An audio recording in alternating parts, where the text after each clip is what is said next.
selamat siang. Iya. Oke, tadi kesini ada kegiatan lain atau enggak nih? Enggak ada, cuma nugas doang. Cuma nugas doang, berarti sekarang lagi online gitu ya? Iya, Kelas betul. online. Oke, kalau boleh tahu ini dari siapa? Mbak siapa? Lida. Lida. Sekarang kesibukannya Mbak Lida ini apa? Lagi kuliah. Lagi kuliah. Lagi puasa nih sekarang. Apakah Mbak Lida lagi puasa atau Enggak. lagi nggak puasa? Iya. Oke.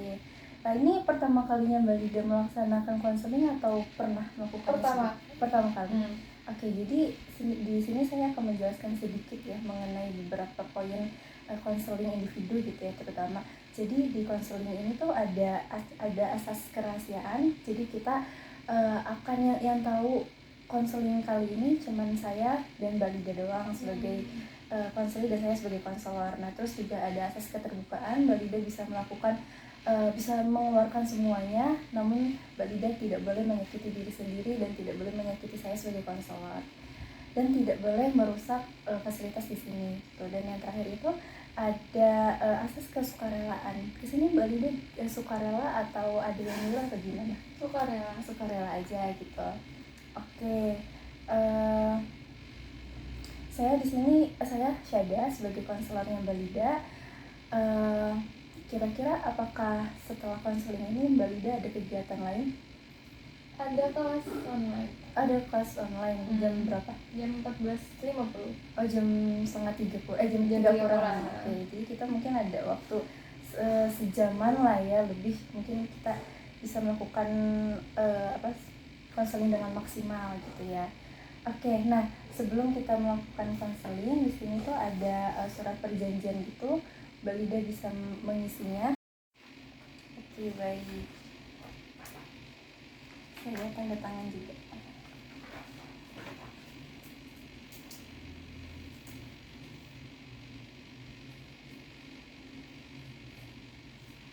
Oke, jadi surat persetujuan ini untuk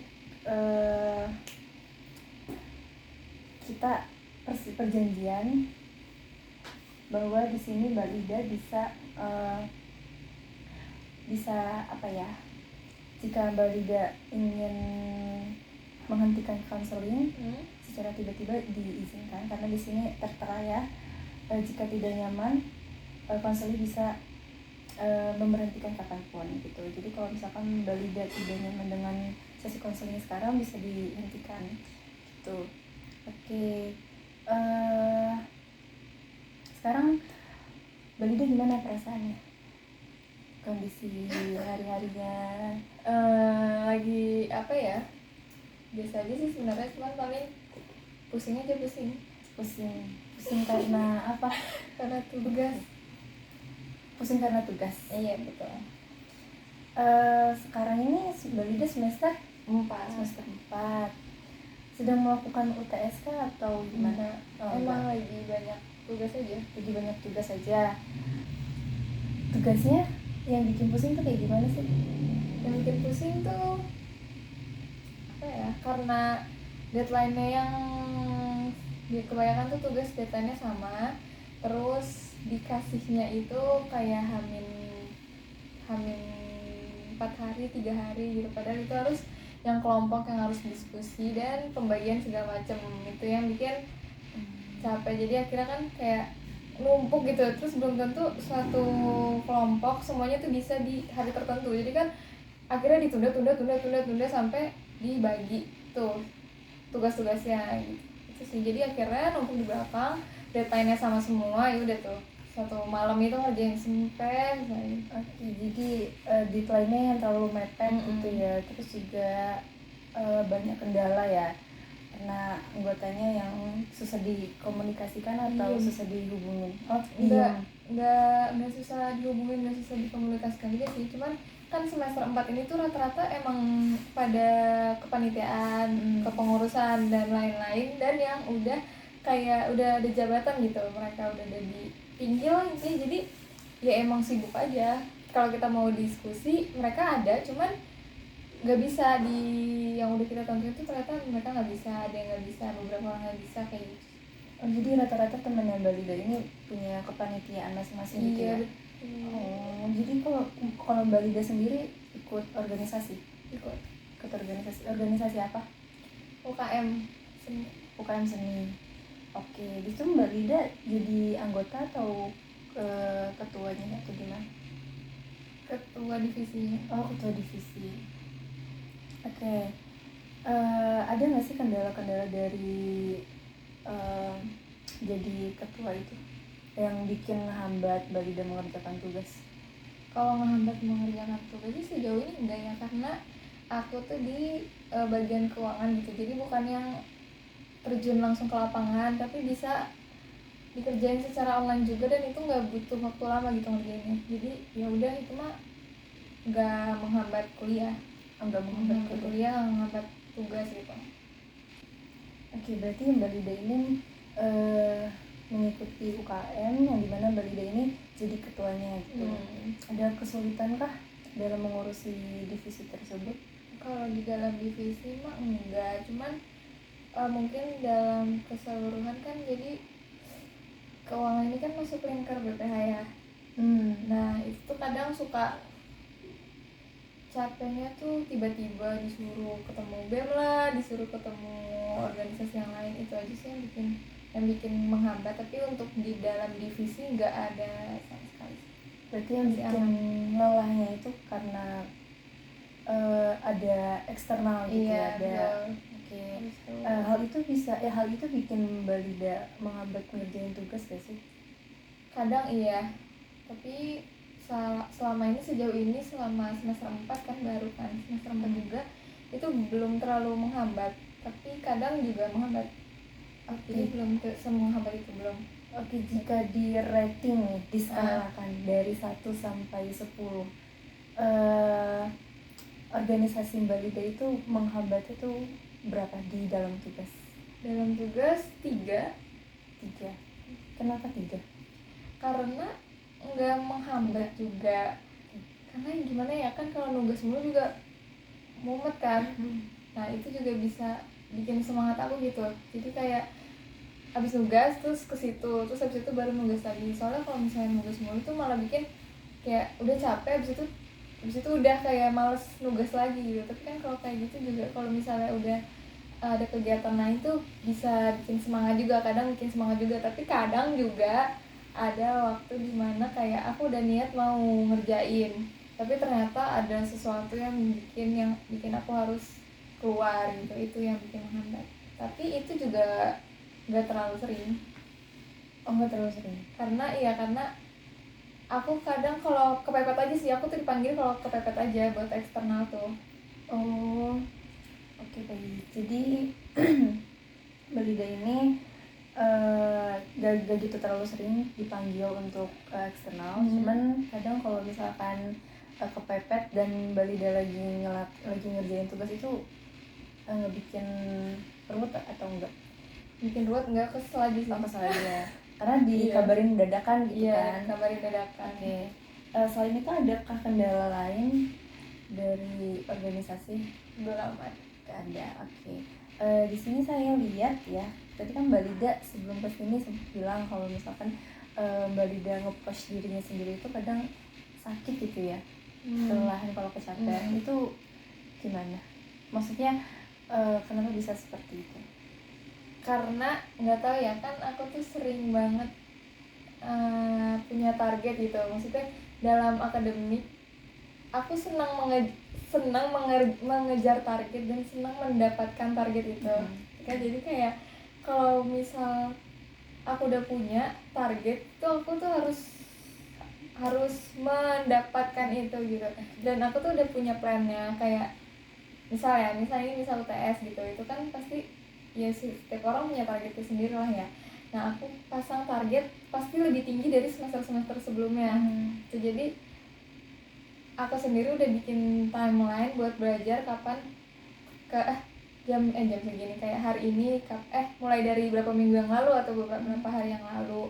Dan itu sebenarnya karena timeline itu tuh nggak bikin capek, cuman yang bikin capek itu karena biasanya di detik-detik di hari-hari hamin berapa minggu sebelum UTS, sebelum ujian ataupun sebelum UAS itu tuh banyak banget tugas, banyak banget kegiatan yang emang nggak dadakan gitu, nggak diprediksi, nggak bisa diprediksi. Jadi akhirnya timeline yang udah aku buat belajar buat dapetin target ini tuh jadi berantakan. Nah akhirnya kayak aku sendiri kayak ini bisa nggak ya gitu loh, jadi beban sendiri di akunya, tapi aku tetap gak mau nurunin target itu. Jadi akhirnya nge-push ya kan, jadi harus nge-push dong di hari-hari yang emang aku kosong gitu. Jadi yang waktu-waktu harusnya istirahat tuh jadi dipakai gitu loh. Jadi kalau misalkan kecapean itu kadang bikin Mbak Lida lelah gitu atau? Iya, capek aja sih. Kalau sakit mah enggak, sakit itu kayak hal lain. Cuman kalau kadang kalau misalnya di timeline ini nih aku sakit, kan orang pas sakit pasti nggak bisa ngapa-ngapain. Iya, nggak bisa fokus kan. Jadi kayak aku nggak bisa ngapa-ngapain, udah gitu sakit, jadi nggak lebih gampang stres aja gitu. Oke, kalau misalkan Mbak Lida tuh sakit karena stresnya itu bisa dihitung jari nggak atau memang gimana? Sakit karena stres itu ya paling asam lambung ya. Ya, tapi nggak yang parah gitu sih, paling cuma kayak mual-mual dikit doang. Kalau stres itu paling ya kayak apa ya, susah buat ngapa-ngapain gitu loh. Kayak aku mau ngelakuin sesuatu tuh kayak ya nggak bisa, akhirnya malah pengennya tuh tiduran aja, jadi bingung gitu. Iya, bingung mau ngapain gitu. Karena saking sumpeknya kan pikiran. Betul. Oke, biasanya kalau udah kayak gitu apa yang Mbak Lida lakuin? Atau istirahat sejenak kah? Atau tetap nge-push diri sendiri? Biasanya aku nggak ngapa-ngapain sih kalau kayak gitu, diem, istirahat, main HP. Kalau emang ternyata terlalu gak enak gitu kalau nggak ngapa-ngapain kan juga otaknya masih tetap pikir kan, jadi biasanya main HP atau enggak keluar gitu, nyari temen. Seenggaknya ada temen ngobrol gitu kan, lebih bisa ngelupain sejenak ya. Biasanya teman ngobrolnya itu teman organisasi kah atau teman kelas? Temen kelas. Oke, tadi kan kita udah tahu Mbak Lida dari skala 1 sampai 10 kesulitan dari organisasi dari akademik ke organisasi itu 3 ya. Kalau misalkan kesulitan dalam akademika sendiri itu berapa? Mungkin kalau buat keseluruhan setiap semester setengah, hampir 6 kayaknya. Berarti 5 atau enggak 6 gitu ya. Kenapa tuh? Karena ya yang aku bilang tadi, kadang emang luang banget gitu, aku ya benar-benar luang banget, dan tiba-tiba digempur tugas gitu, semua dosen ngasih tugas. Itu sih yang bikin capek banget. Terus juga kayak keteteran kan jadinya jatuhnya. Kayak mau belajar tapi harus ngerjain tugas gitu kan. Jadi kayak tiba-tiba yang awalnya kosong terus tiba-tiba jedar tugas banyak gitu ya. Nah itu biasanya di waktu-waktu UTS atau UAS atau gimana? Biasanya di waktu-waktu mau UTS, mau UAS. Biasanya paling banyak tuh di waktu mau UAS. Itu banyak banget. Tugasnya itu project atau? Tugasnya ada CBL, ada project, ada ini juga apa, praktikum. Oke. Tapi dari keluarganya Mbak Lida sendiri itu ada tuntutan akademik gak sih? Enggak ada, emang akunya aja yang emang punya target sendiri gitu. Jadi Mbak Lidanya sendiri aja yang punya target. Targetnya Mbak Lida itu kalau misalkan berhasil gitu kan, Mbak Lida suka bikin diary planner lah ya, yang Mbak Lida ceritain tadi. Nah itu biasanya kalau misalkan sudah berhasil apa yang Mbak Lida lakuin? Kalau biasanya berhasil nggak ngelakuin apa sih, cuma kayak ya bangga aja, kayak bisa nih gitu. Nggak melakukan self reward kan? Enggak. Atau jalan-jalan kemana atau melakukan ujian? Enggak. Tapi paling mungkin self reward itu pas abis capeknya, misal capeknya pas UTS, pas UAS itu biasanya setelah itu baru ngabisin duit kah atau ngapain lah, pokoknya setelah itu. Tapi pas hasil keluar kan kayak nilai gitu kan, selesai keluar pas kita udah liburan kan, itu udah nggak self reward lagi sih, karena udah ngerasa ya udah oke aja, jadi kayak nggak perlu buat kayak gitu. Oke, baik. Jadi setelah setelah Mbak Lida cerita ke saya, akademiknya itu nggak begitu terlalu parah banget gitu ya, maksudnya organisasinya nggak begitu terlalu mengganggu akademik gitu ya. Oke. akademiknya Mbak Lida juga terbilang oke. Apakah Mbak Lida ada yang ingin disampaikan lagi? Apa ya? Cerita-cerita lain kah, atau kuliah itu gimana sih kuliahnya Mbak Lida gitu? Kuliah, kalau kuliah sih normal ya, nggak ada yang gimana-gimana, maksudnya biasa aja, nggak ada kayak kalau berteman sama teman-teman ada gitu maksudnya. Terus juga ya paling yang bikin kesal di kampus itu paling ya temen yang suka nunda dan hilang mulu gitu, hilang kabar ya, udah menunda ngilang kan, jadi bingung sendiri ya. Itu juga kadang bikin stres tuh kayak gitu. Itu yang ngilang-ngilang itu ikut organisasi juga? Tergantung sih, kalau emang dasarnya udah suka ngilang memang ngilang mulu kan.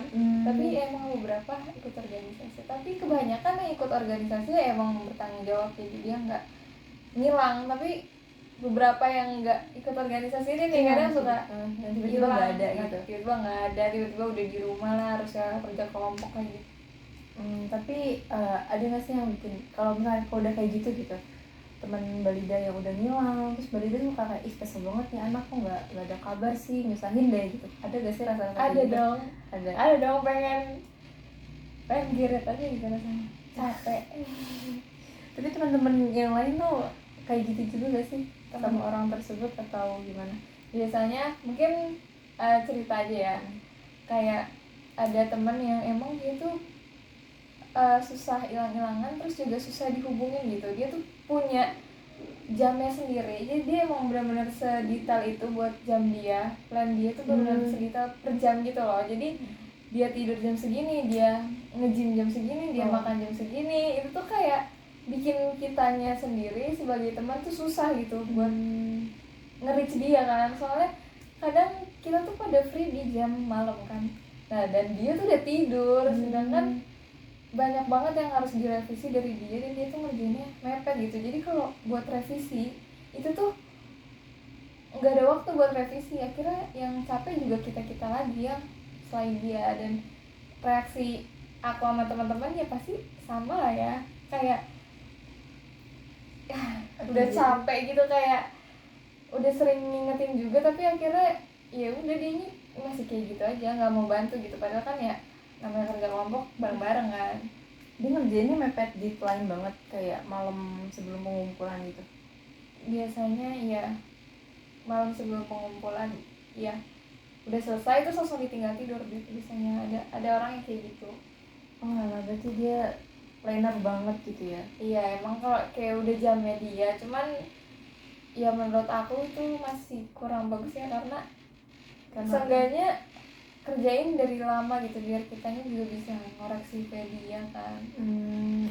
Nilainya juga buat dia sendiri. Tapi hubungan Mbak Lida sama dia baik-baik aja kan? Di luar tugas baik-baik aja, cuman kadang ya pasti orang mah kesel kayak ada ya sekelompok sama dia gitu, ada rasa kayak gitu. Cuman kalau di luar itu mah bisa aja sih berteman baik. Berarti pertemanan Mbak Lida di kampus juga bagus, aman gitu. Oke, adakah yang ingin Mbak Lida ceritakan lagi kah di organisasi, atau ada keluh kesah? Enggak sih, Di pertemanan kuliah aman, organisasi aman. juga aman. Organisasi juga aman sekarang ya. Kayak sekarang nggak tahu ya kedepannya gimana. Nggak tahu kedepannya. Apalagi kan sekarang di semester genap. Iya betul. Biasanya biasa organisasi tuh sibuknya semester ganjil nggak sih? Betul. Oke, baik, mungkin kita cukupkan sekarang, atau Mbak Lida ada yang ingin diceritakan lagi? Enggak. Nggak ada. Semuanya aman? Aman. Keluarga, teman, kuliah aman? Aman. Oh iya, karena Mbak Lida suka bikin daily planner gitu kan, ini saya ada sedikit kertas untuk daily planner yang mungkin sangat bermanfaat ya untuk Mbak Lida. Kita selesaikan. Terima kasih Mbak Lida sudah menyempatkan waktunya untuk berkonseling bersama saya. Jika Mbak Lida ingin cerita-cerita lagi, Mbak Lida bisa chat WA saya ya. Oke. Terima kasih. Selamat siang.